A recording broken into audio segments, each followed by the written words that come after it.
the very same definition of what? Property. Property. Exclusive possession and enjoyment. Or a permission, the act of permitting or allowing, an allowance, a license, or a liberty granted. I want you to remember that, because if it's an allowance, it is not a right. If it is a license, it is not a right. If it is granted to you by government, it is not a right. It's a permission. We need to be settled in the difference. Your Bill of Rights, your Constitution says the citizens of the state shall have the what? Let's say it all together. The citizens of the state of Arkansas shall have the Right. right. Does it say permission? No. No. Does it say license? No. No. The right to keep and bear arms. Article 2, Section 2 of the Arkansas Constitution. All men are created equally free and independent and have certain inherent and inalienable rights, amongst which are those of enjoying and what? Defending life and liberty, of acquiring, possessing, and protecting property and reputation.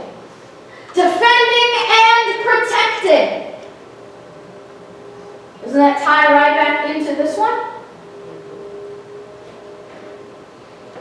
It's like your Constitution says, okay, this is what we believe, but this is what we mean.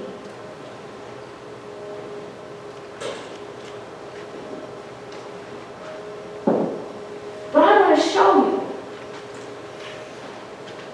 a loophole that I find everywhere. Let me tell you something. How many of you know there are crafty people writing laws?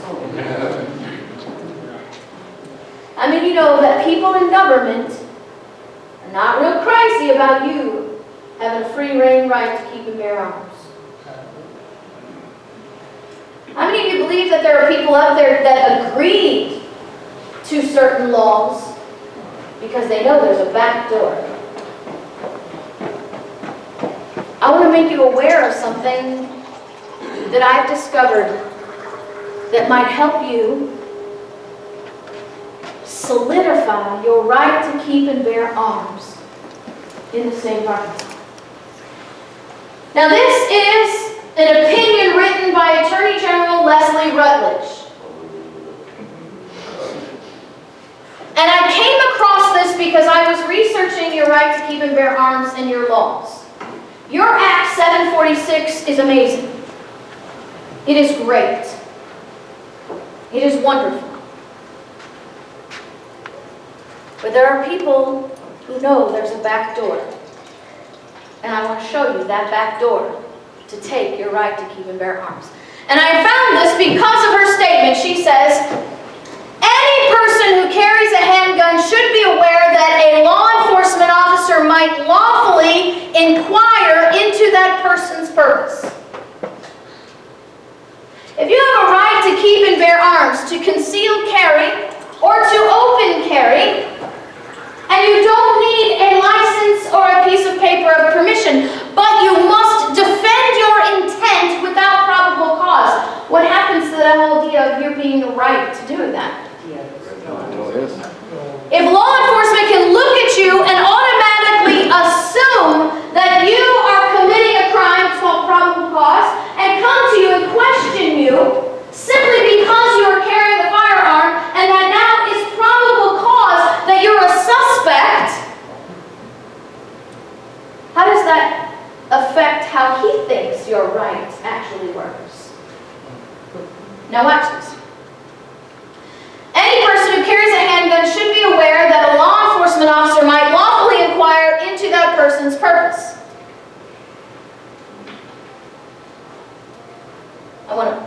Things are backwards. Let me just read this. Determining culpability or potential culpability under Arkansas Code 573-120 is initially a matter for law enforcement following guidelines that routinely apply when investigating a misdemeanor involving the danger of forcible injury to persons. Now watch this. A law enforcement officer may stop and detain any person reasonably suspected of violating 573-120 if necessary to identify the person or determine the lawfulness of his or her conduct. Now, in this particular aspect, she's saying if there's been a crime committed, they can detain you and question you simply because you have a gun. Now, we might think that's reasonable. But let's keep going.